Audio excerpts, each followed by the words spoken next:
রিসোর্টের কাছে আমরা এখন মূর্তি নদীর কাছে এসে পৌঁছেছি। মূর্তি নদীর আর এখানে সংরক্ষিত অবস্থায় পাচ্ছি, সেগুলো কিন্তু গ্রানাইট, ব্যাসল্টের পরিমাণ খুব কম। এখানে মূলত গ্রানাইট যার কম্পোজিশন আমরা সবাই জানি যে হকবেল, মাইকা, ফেলস্পার এবং কোয়ার্টজ। তো এই রিসোর্টের কাছে এই মূর্তি নদীর এখানে অভিসাইডের কাম করা হয়। আমরা ডুয়ার্সের ঠিক ভেতরের প্রান্তে রয়েছি। আমার সামনে রয়েছে মূর্তি ব্রিজ। এই মূর্তি ব্রিজ নাম অনুসারেই তার নামকরণ হয়েছে।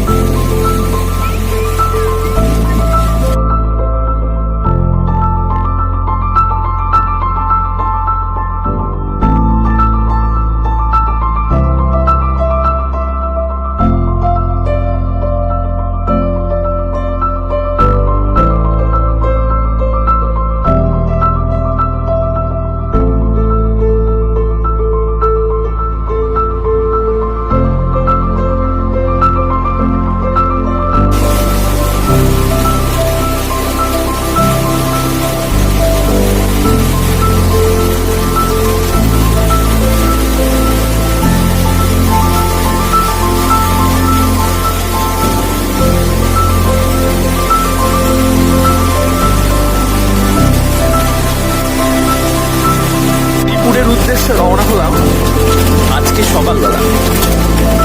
ভাবতে অবাক লাগছে টোটোই করে কালীপুর পৌঁছবো, যেটা সাধারণত সকলে গাড়িতে করে গিয়ে থাকে, সেখানে আমরা টোটোর সুবিধা নিয়েছি। দুপাশে হরিৎ চা ক্ষেত্র অনবদ্য শোভা দর্শন করছে। ভাবতে পারা যাচ্ছে না যে এই চা গাছগুলোর পাতার গন্ধ মনকে এক নতুন ধরনের স্বাদের আশ্বাস দেয়। কালীপুর যে ইকো পার্ক আমরা যেখানে বুকিং করেছিলাম, আজকে এসে পৌঁছেছি। আজকে আমাদের এইখানে ফরেস্ট অফিসের কমলকান্তি দাস জানালেন যে গতকাল এই অঞ্চলে, এই আশেপাশের এই অঞ্চলগুলোতে নেটওয়ার্ক তৈরি হয়েছে। সত্যি শিহরণ জানানো বিষয়। এখানে মূলত এই ওয়াইল্ড কটেজগুলোতেই থাকতে হয়। আমরা যে কটেজে আজকে থাকবো, সেই কটেজের নাম দেখা যাচ্ছে মালসা। এর পরবর্তীতে এইরকমই বিভিন্ন কটেজ রয়েছে।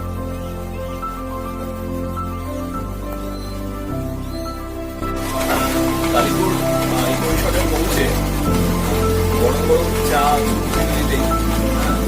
জিনিস একটুখানি বলে দেবো।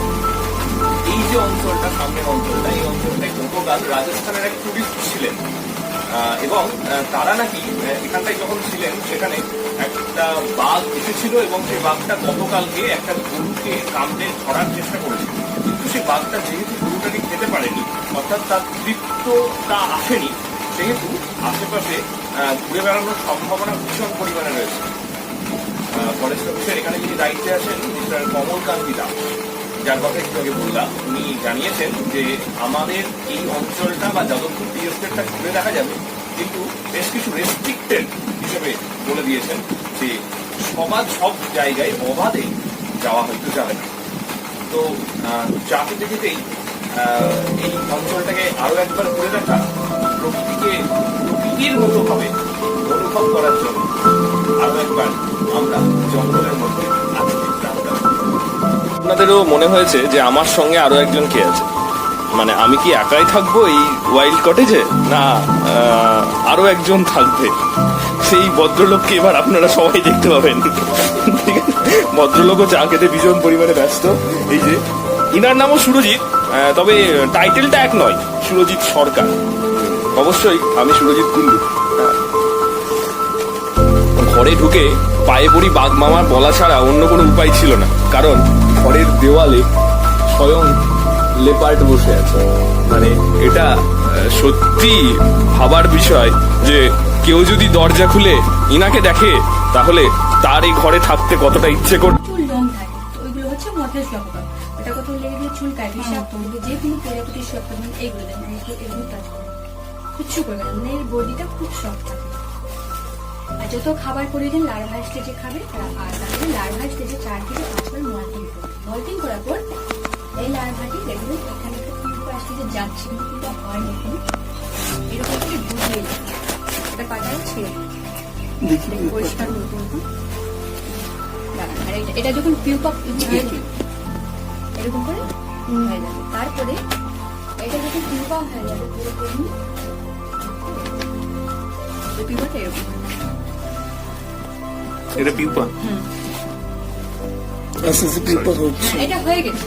ঠিক আছে। পিউপার খেলে কিছু খাবে না, সে সময় শান্ত পরে থাকবে আর দেখাবো, ভেতরে ঠিক তার আছে। ডানাগুলো তৈরি করবে। মানে পিউপার স্টেজে 10 থেকে 15 দিন মতো তারপরে যখন তার ডানাগুলো তৈরি হয় তখন এই পিসটা হয়েছে।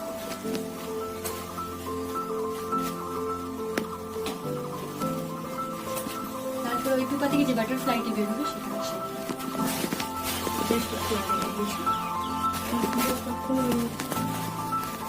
সেক্ষণি একটু আগে আধা ঘন্টা হচ্ছে। একটু এটা হচ্ছে কমন। দেখি আমি একটু। এক একটা স্পিসিস এক এক রকম দেখতে হয়। আরেকটা দেখতে দিচ্ছি, এটা কমন স্পিসিস, এটা আমাদের আশেপাশেও থাকে। একটু লক্ষ্য করলে আপনারা দেখতে পাবেন লেবু গাছ বা কারি পাতা গাছে এরকম লার্ভা দেবে। ঠিক আছে, লেবু লেবু গন্ধ হয়। লেবু পাতা গাছে। আর এই লার্ভার বিউপারটা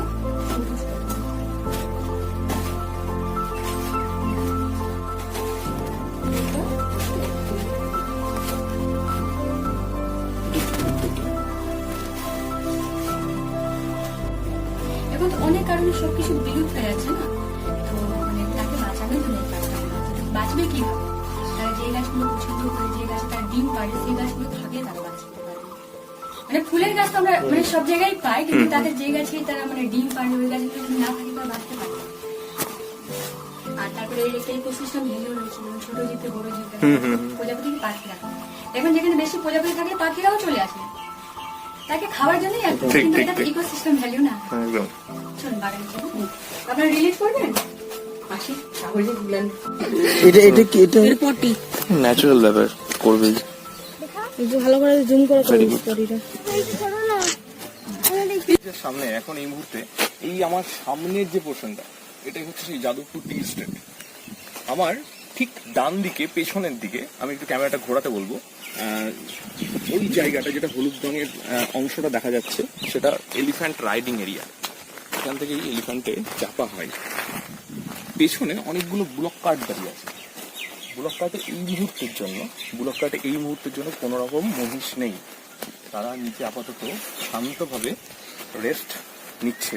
তাদের বিকেলবেলায় ডিউটি হচ্ছে আমাদেরকে মেদলা ওয়াচ টাওয়ার পর্যন্ত নিয়ে যাওয়া। এখানে বলে রাখা ভালো, পার হেড মেদলা ওয়াচ টাওয়ারের ভাড়া 40 টাকা। অঞ্চলটাই আদিবাসী নৃত্য অনুষ্ঠান হয়ে থাকে সন্ধ্যে 6টার পর। এখানে আদিবাসী মেয়েরা নৃত্য প্রদর্শন করে। আমরা মেদলা ওয়াচ টাওয়ার থেকে ফিরে এসে এইখানে আদিবাসী নাচ দেখব। সত্যি বেশ রোমাঞ্চকর প্রকৃতিকে লক্ষ্য করছি কালীপুর ইকো ভিলেজে এসে। আমাদের এই পেছন দিকের যে কটেজগুলো রয়েছে তার মধ্যে এই প্রথম কটেজটি আমাদের, নাম মালসা।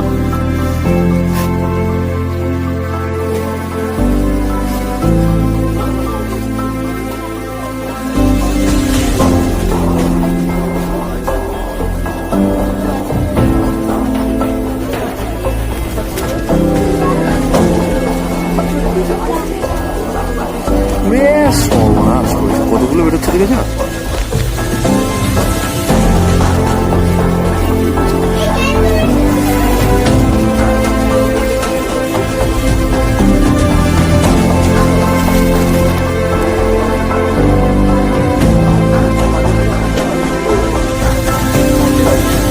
টাওয়ারের ঠিক ফ্রন্টে দাঁড়িয়ে এখন আমরা এই মুহূর্তে।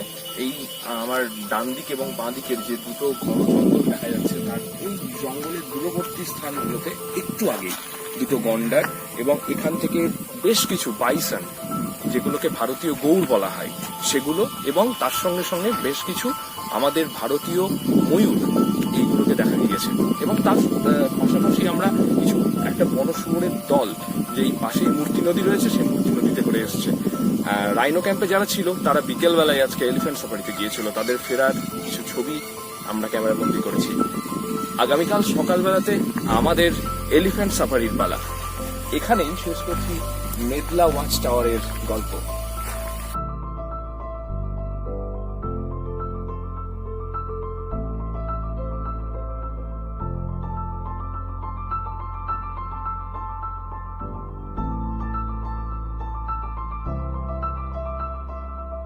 প্রজাতির প্রজাপতি এবং অন্যান্য পাখির জীব বৈচিত্র্যে ভরা এই গরুমারা ন্যাশনাল পার্ক।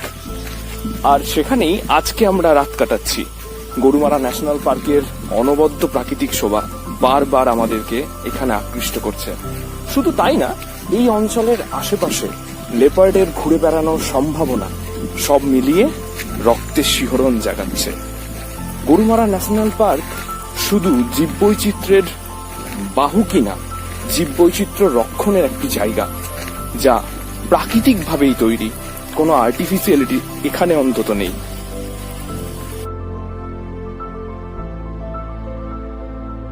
যে ঘটনাটা ঘটছে সেটা হচ্ছে, আমরা ওই কালীপুর যেখানে রয়েছি সেখানে ফিরে যাচ্ছি, আর যাতে করে যাচ্ছি সেটা হচ্ছে বুলক কার্ট, যেটা সত্যিই দারুণ। বুলক কার্টে চেপে কালীপুরের দিকে যাচ্ছি মেদলা ওয়াচ টাওয়ার থেকে।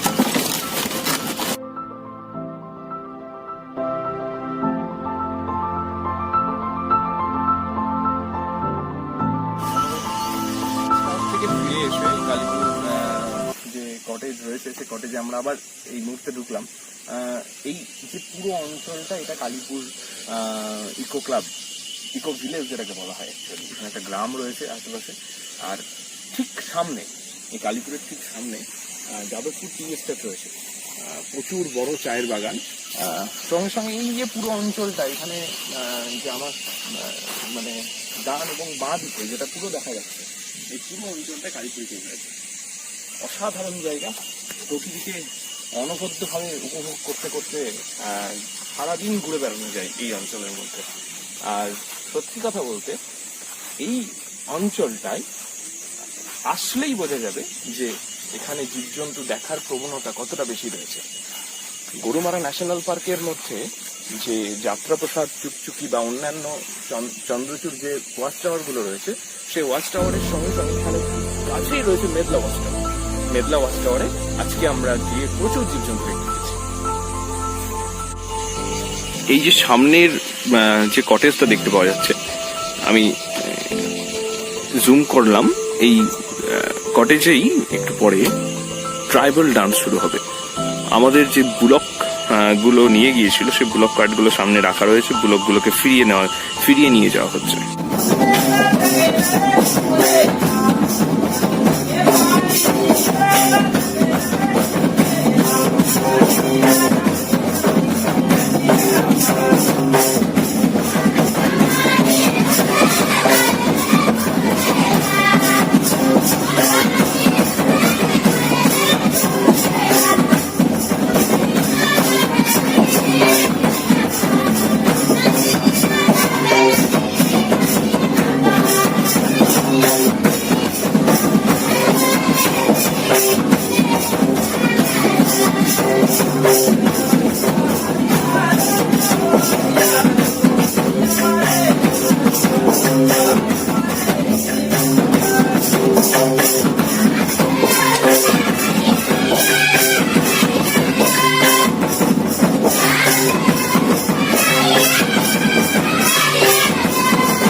Good morning.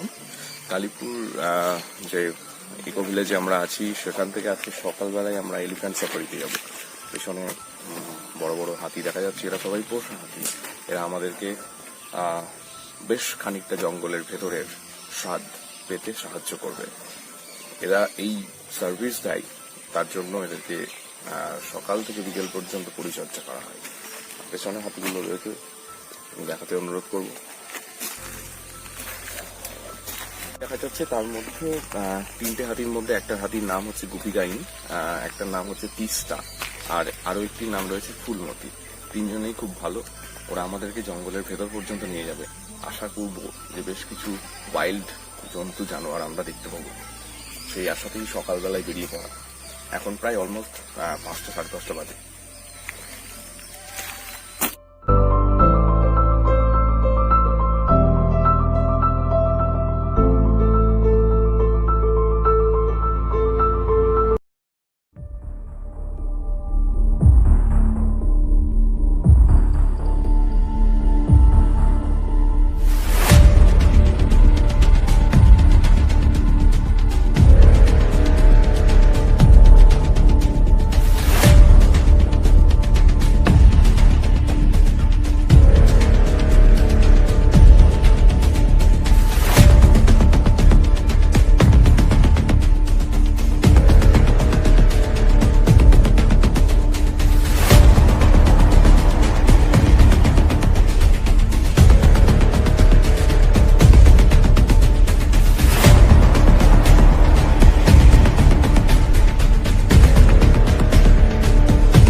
স্টিল নেমে ওটাতে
এলিফ্যান্ট সাফারি জাস্ট শেষ করে শেষবারের জন্য মেডলা ওয়াচ টাওয়ারে আমরা এগিয়ে যাচ্ছি। হয়তো কিছু ওয়াইল্ড অ্যানিমাল আরো দেখতে পারি। একটু আগে একটা রাইনো এরিয়া, তার সঙ্গে সঙ্গে রাইনোর 3টে রাইনো ছিল, অ্যান্ড একটা ওয়াইল্ড ডিয়ার আর দুটো গৌড় দেখা গিয়েছে।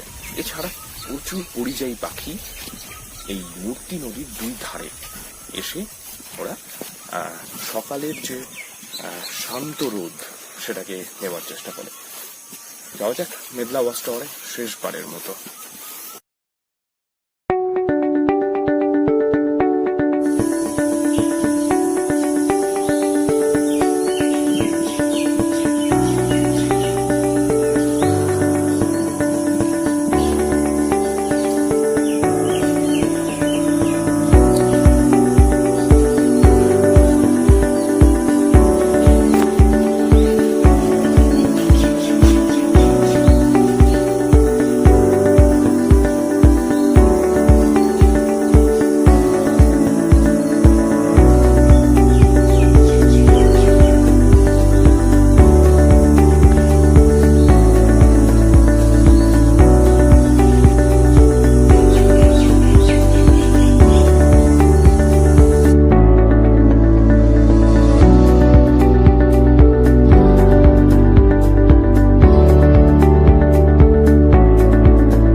গরুমারা ন্যাশনাল পার্কে জিপ সাফারিতে আমরা।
सहारा रूह में उतारा, संग मेरे तू चल, ख्वाहिशों के है ये काफिले बनके मन। এসে পৌঁছেছি। এর ভেতরে একটা রেস্কিউ সেন্টার আছে যেখানে বিভিন্ন বন্য প্রাণীরা যারা অসুস্থ হয় সেই সমস্ত অসুস্থ প্রাণীদেরকে বেশ কিছুদিন চিকিৎসাধীন রাখা হয় এবং চিকিৎসাধীন রাখবার পর তারা যখন আবার সুস্থ হয়ে ওঠে তাদেরকে জঙ্গলে ছেড়ে দেওয়া হয়। আমার ঠিক ডান দিক দিয়ে যদি সোজা এগিয়ে দেওয়া যায় পুরো গরুমারা অভয়ারণ্য থাকবে। এবং এর পরবর্তীতে এই যে ভেতরের দিকের অংশটা যেখানে একটি পাইথন এবং দুটি হরিণ সংরক্ষিত হয়ে রয়েছে, তাদের যখন তারা আপাতত সুস্থ হয়ে উঠবে তাদেরকে আবার এই জঙ্গলের মধ্যেই ছেড়ে দেওয়া হবে।